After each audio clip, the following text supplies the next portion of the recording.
Okay, alright yan at welcome ulit sa Rapido TV. At kumusta po mga kaibigan? At ito nga Atty. Panilo ay sinisisi si SUG Buying Rimulya dahil nga sa mga pinagagawa raw nito si RD Tibes ay ayaw na bumalik sa bansa.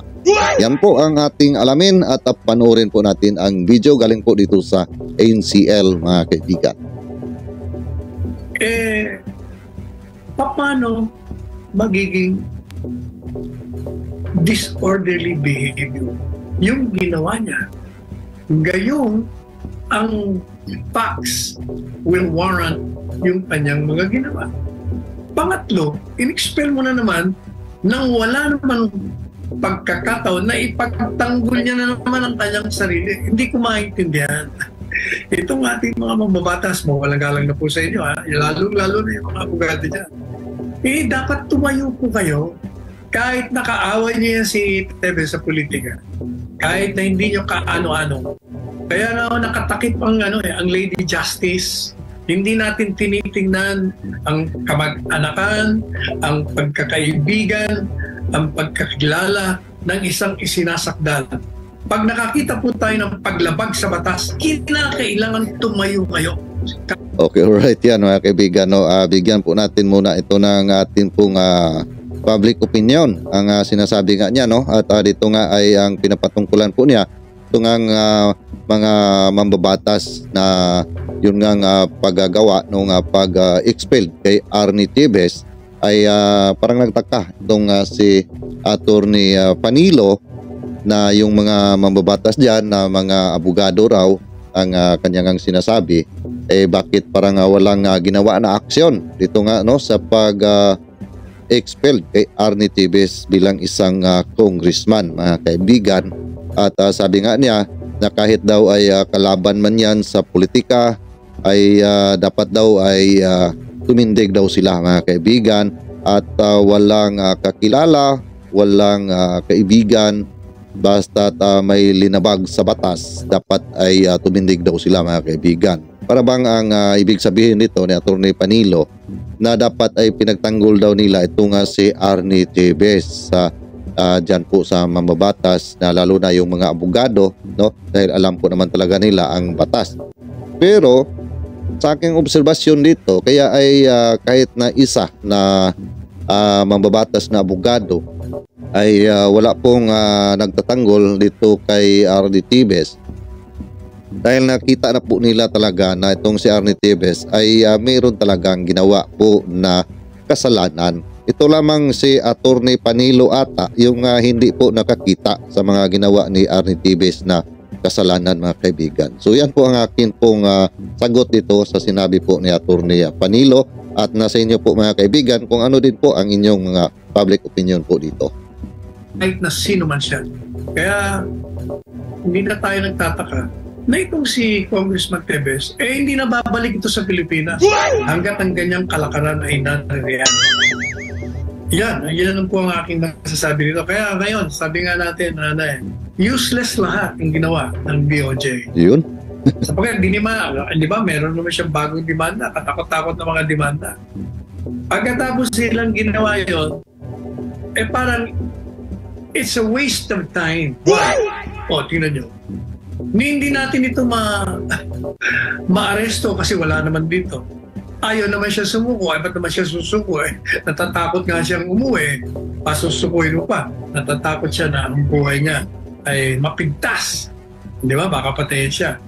Not only that, alam po ninyo, ang isang tao, hindi na kongresista, hindi na natin pag-usapan kung kongresista ko siguro. Tandaan ninyo, ang pinaka basic na rule of thumb o isang prinsipyo. Ano po yun?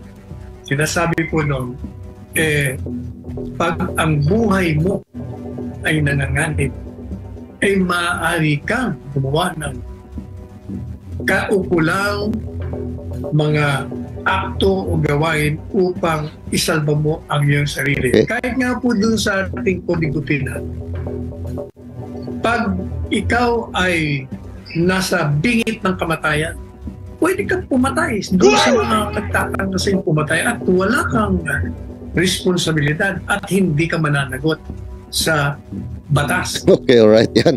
Ito na naman mga kaibigan, no? At parang masakit po sa tinga pakinggan itong kanyang sinasabi. Pag ikaw po ay nasa binggit ng kamatayan, pwede kang pumatay at wala ka po na haharapin po sa batas, no, mga kaibigan. Actually ay tama naman po yan, no, mga kaibigan. Pero ang kadalasan po yan nangyayari ay na-apply lamang doon po sa mga tao na mga mayroon pong pera o ma-influensyang tao, mga kaibigan. Diba?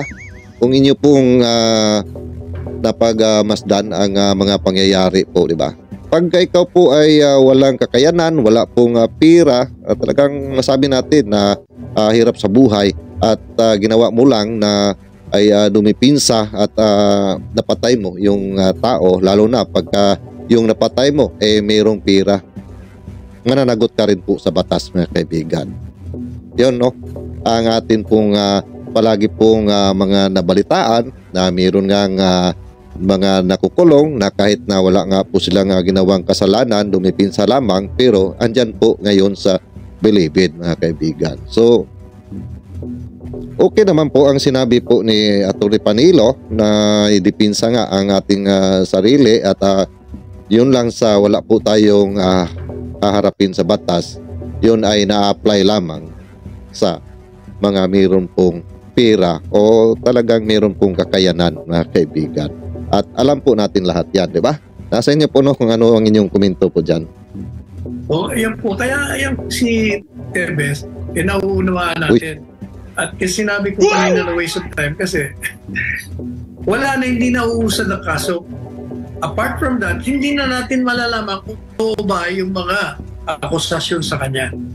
Hindi natin maipapakita sa taong bayan kasi hindi ka makakapresenta sa hukuman sapagkat walang hearing eh.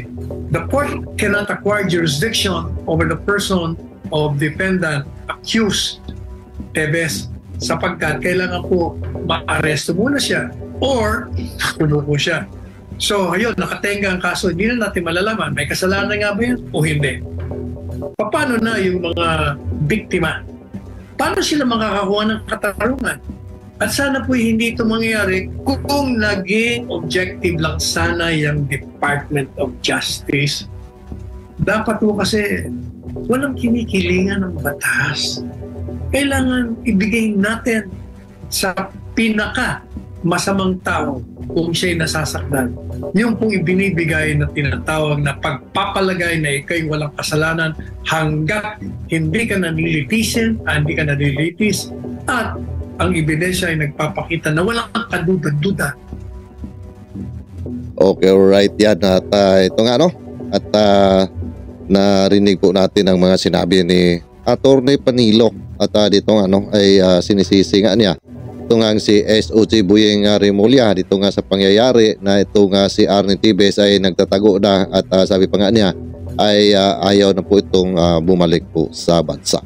Kaya ay nasilip po niya dito na paano na raw mabigyan ng hustisya ito pong ating mga biktima kung ganito po ang pangyayari na si Tibes nga ay hindi umuwi o hindi nga susuko at harapin ito nga mga kaso na nandyan na nga sa korte sa ngayon.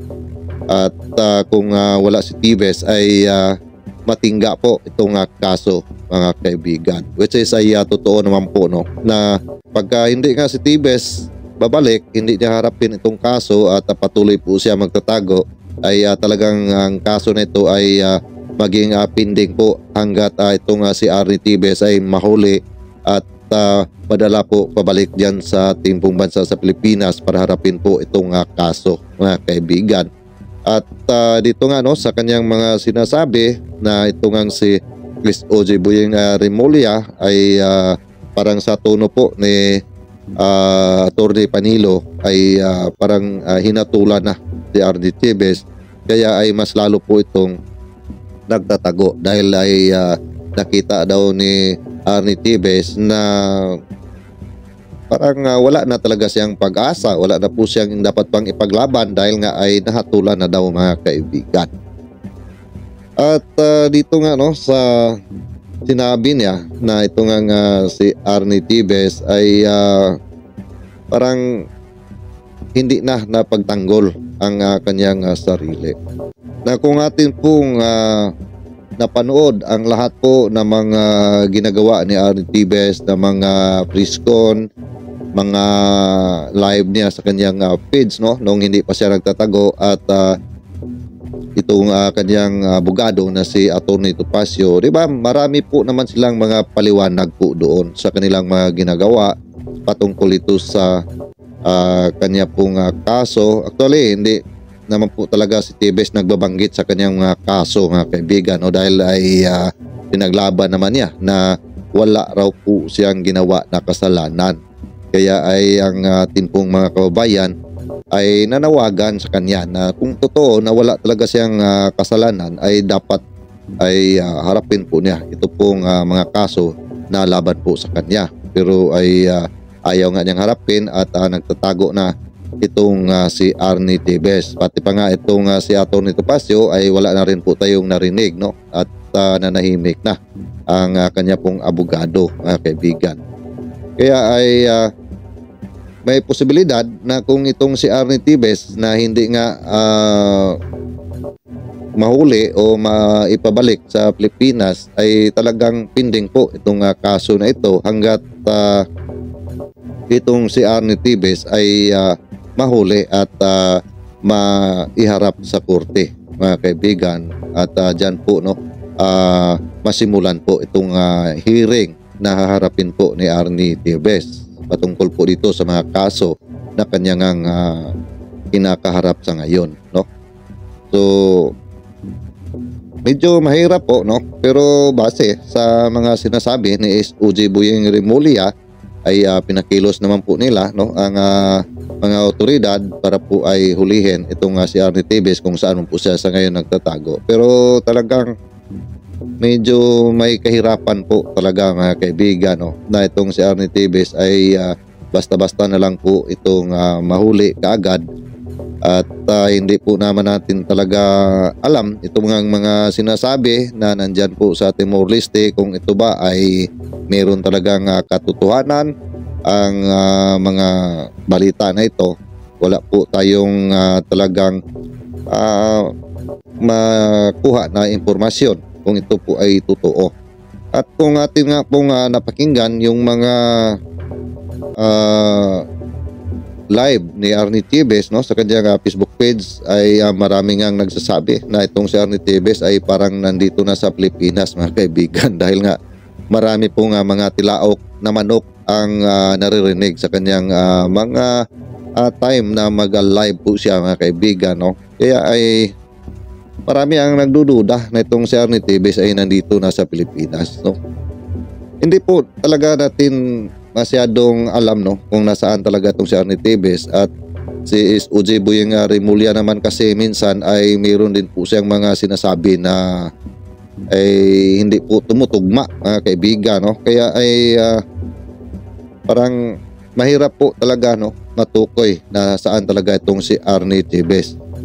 Diba kung naalala po ninyo nung sa una na sinabi nga niya na itong si Arnie Tibes ay uuwi daw sa Pilipinas at nagpuntahan nga doon ang mga media, mga kapulisan para po ay salubungin itong si Arnie Tibes sa kanyang pag-uwi, pero wala naman pong Arnie Tibes na umuwi, no? So masabi po natin na itong si SOG Boyeng Remulla mayroon din pong mga sinasabi na parang hindi po sigurado, no? At dito nga, no, sa sinasabi na nandyan po sa Timor-Leste at mayroon pang warlord na nilapitan itong o dumidipinsa dito po kay Arnie Tibes, mga kaibigan. So mahirap po maniwala kung wala naman talagang may pakita na patunay, no, mga kaibigan. So ang dapat po na gawin ng ating pong gobyerno ay ipatuloy po nila itong paghahunting nito po kay Arnie Tibes at alamin po nila kung nasaan. Kung katulad nga dito sa sinasabi na nandyan po sa Timor-Leste, bakit hanggang ngayon ay wala pa rin po mga kaibigan, no? At parang natabunan po ang isyo nitong kay Arnie TV sa ngayon. Nito pong isyo sa sabong, parang binalikan po nila ito pong isyo sa sabong, at ito namang kaso ni Arnie Tibes ay parang natabunan po, no? At marami na pong kaso ngayon ang lumitaw. Mayroon pang kulto dyan po sa Surigao na iwan po natin kung totoo po yan, kulto-kulto na iyan, no? At yung pangkaso sa mga Muslim dyan po sa Maguindanao, lalong dumami po ang kaso, at nabahala po tayo na baka itong kaso nga nitong kay Arnie Tibes ay matabunan na, mga kaibigan. At ang mangyayari po dito ay maghihintay naman po ng taon po para po ito ay mahulingkat muli, di ba, mga kaibigan? So sana po ay ang atin po naman talagang hinahangad, no, ang hustisya po ng ating mga kababayan na yung mga biktima nga sa patayan dyan po sa Negros Oriental. At yun nga naman ang atin po talagang sinubaybayan po, at palagi po natin tinatalakay itong ang issue na ito patungkol nga dyan sa mga nangyayari na patayan dyan po sa Negros Oriental, para po ay agaran po, nagawan po nila ng aksyon at mabigyan po, no, ng hustisya itong ang pangyayari sa kaso ng patayan dyan sa Negros Oriental. Pero kung ganito po ang mga palagi nating nabalitaan na puro lang salita, at wala po naman po talagang masabi natin na may patunay, no? Dapat po ay mayroon pong patunay, mayroon pong ating mga narinig na itong si Arnie Tibes ay nandyan sa Timor-Leste, at nakita pa nagsasabong, at mayroon din po tayong narinig na gumawa na rin po ng isabong, at nandyan nga sa Timor-Leste itong si Arnie Tibes. So kung ganun po na mayroon po siyang mga ginagawa, no, na nakakonekta sa internet, ay madali po siyang matrace dyan, mga kaibigan. Dahil ay alam na po natin, di ba, high-tech na ngayon, marami na po mga kagamitan paano po matrace yung mga tao na gumagamit po ng mga internet. So hindi po mahirap kung talagang sisikapin po na alamin ang kung nasaan nga naroroon itong si Arnie Tibes, mga kaibigan, lalo na sa mga lumabas na mga balita na di umano ay mayroon ng isabong, at andyan pa nga nakita raw sa Timor-Leste na nagsasabong. So di ba, mabuti pa yung hindi mga otoridad ay nakapagatid po sila ng balita na ganon. Itong ating mga otoridad ay wala nga pong update, mga kaibigan. So talagang mahirap po, no, na maniwala po tayo sa mga sabi-sabi lamang. Pero umaasa pa rin po tayo, no, na mabigyan po talaga ng hustisya ito po ang ating mga kababayan na mga biktima dyan po sa Negros Oriental. Yan po naman talaga ang ating pong pinaglaban po dito, na matukoy at malaman talaga kung sino ba ang talagang mastermind. At yun nga naman ang tinuturo na sinasabi, ang mastermind po ito nga si Arnie Tibes. So dapat po ay panagutan po niya ang lahat po na kanyang mga ginagawa po na mga karumal-dumal po na pagpaslang ng ating mga kabayan dyan po sa Negros Oriental. So yan lang po ang aking masasabi sa ngayon, mga kaibigan, no? Kung ano man po ang inyong mga komento, public opinion po dito, no, sa mga pahayag ni Atty. Panilo, pwede po kayo mag-comment sa ating comment section, mga kaibigan. At kung gustuhan po ang aking ginawang video na ito, paki-like naman po, at kung maaari ay paki-share na rin po. At maraming salamat muli sa inyong patuloy na pag-suporta sa akin po mga ginagawa na mga video dito po sa YouTube at saka sa Facebook page. Yan, no?